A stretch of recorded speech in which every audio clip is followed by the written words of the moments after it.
আসসালামু আলাইকুম এভরিওয়ান। আজকে আমি রান্না করছি আমার পোষা 12 কেজি ওজনের ব্রয়লার মুরগি। থুরি ইহাকে ব্রয়লার বলে না, দেশি মুরগি বা মোরগ। ব্রয়লারের ফিট খাওয়ায়, তবে আমাদের বাসায় এই পালন করা ব্রয়লার মুরগি ধান, চাল, খুদ, গম সবই খাইছে। একে কোনো প্রকার ফিট খাওয়ানো হয়নি। সবাই বলে যে ব্রয়লার মুরগি নাকি ফিট না খাইলে বড় হয় না বা খায় না। আসলে ছোট থেকে সবকিছুতেই অভ্যাস করলে সবাই সেটাতে অভ্যস্ত হয়ে পড়ে। আমার ব্রয়লার মুরগি সেটারই জলজ্যান্ত প্রমাণ। 8-9 দিনের বাচ্চা কিনছিলাম বাসার সামনে থেকে, ব্রয়লার আর টাইগার। মরতে মরতে টাইগার আর একটা আছে, আর আজকে ওরে জব করলাম। খারাপ লাগতেছে, বাট বাস্তবতা তো মানতে হবে। ক্ষুধা লাগলে অনেক জোরে জোরে চিল্লাইতো, ডাক কাছে গেলে ঠোকর দিত যে তাড়াতাড়ি আমারে খাবার দে। 3জন মিলা ধইরা তারপরে জব করছি। ওজন ছিল 12 কেজি। এই ব্রয়লার মুরগির একটা লেগ পিস আমি খালি হাত দিয়ে তুলে ধরে রাখতে পারতেছিলাম না 1 সেকেন্ডের জন্য। আসলে সবাই শুনলে অবাক হয়ে যায় যে এই ব্রয়লার মুরগিও সম্ভব যে 12 কেজি ওজন হয়। এই যে এটা বুকের মাংস 2 হাত দিয়ে তোলা আমার পক্ষে সম্ভব ছিল না। আলহামদুলিল্লাহ, আল্লাহর নিয়ামত। একেবারে দেশি মুরগির মতো স্বাদ। এবার ভালোভাবে কেটে নিলাম। বটি চাকু দিয়ে কাটতে পারতেছিলাম না, পরে ডাসা দিয়ে কাটছি। এত গোশত তো একবারে খাওয়া সম্ভব না। আমি রান্না করব, এজন্য মশলা প্রসেস করে নিলাম। মশলা হিসেবে ব্যবহার করছি কাঁচামরিচ, পেঁয়াজ, রসুন, আদা, তেজপাতা, এলাচ আর দারচিনি। এক কথায় বলতে পারেন ঘরোয়া মশলা। আর এই মশলাগুলো আমি গরম পানির মধ্যে একটু সিদ্ধ করে নিলাম। এটা পুরোটাই অপশনাল, আপনারা স্কিপ করতে পারেন।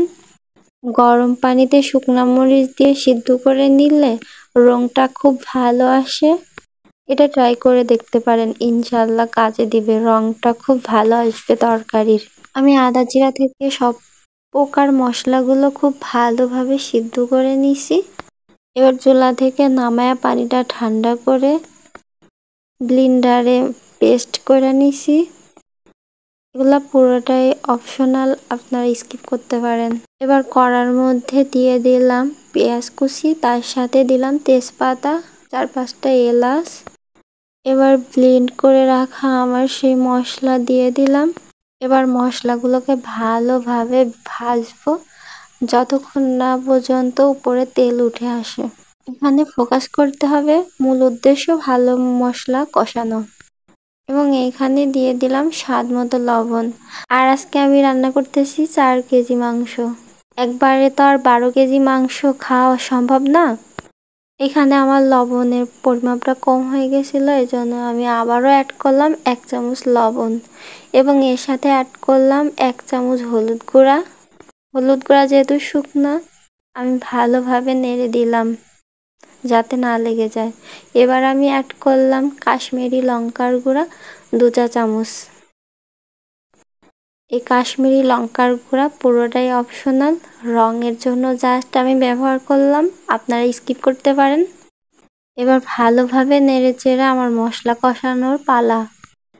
যত ভালো মাংসের মশলা কষানো হবে, মাংস হোক যে কোনো তরকারি হোক, যত বেশি মশলা ভালো কষানো হবে তত বেশি সেই তরকারির টেস্ট দ্বিগুণ হবে ইনশাল্লাহ।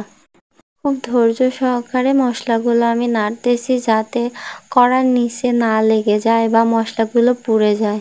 আলহামদুলিল্লাহ, মশলা কষানো শেষ।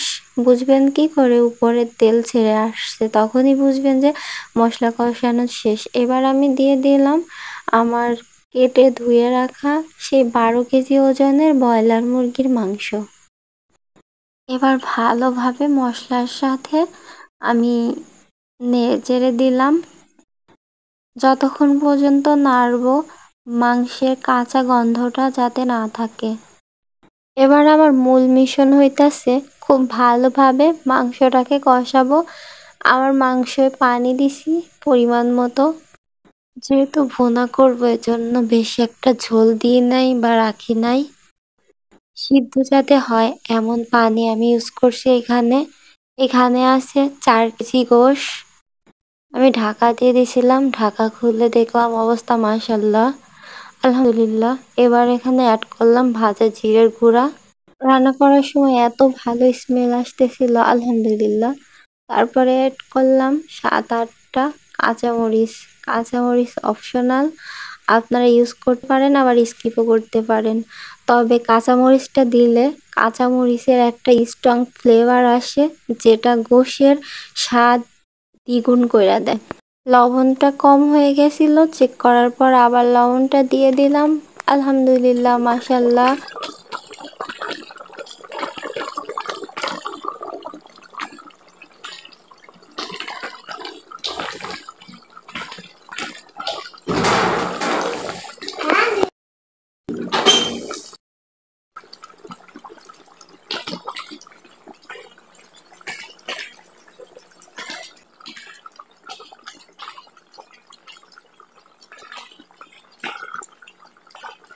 আলহামদুলিল্লাহ, এত ভালো একটা স্মেল বের হয়েছে, আসলে বলার বাহিরে।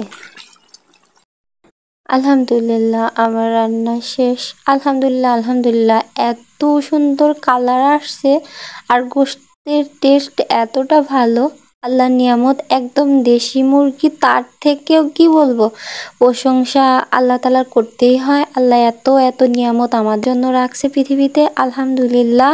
এখনো সুস্থ আছি, ভালো আছি, আলহামদুলিল্লাহ, আল্লাহর নিয়ামত। ভিডিও ভালো লাগলে আমার পেজটাকে অবশ্যই ফলো করবেন, সাবস্ক্রাইব করবেন, পাশে থাকবেন, দোয়া রাখবেন। আপনারা সবাই খুব খুব ভালো থাকবেন। আসসালামু আলাইকুম ওয়া রাহমাতুল্লাহি ওয়া বারাকাতুহু।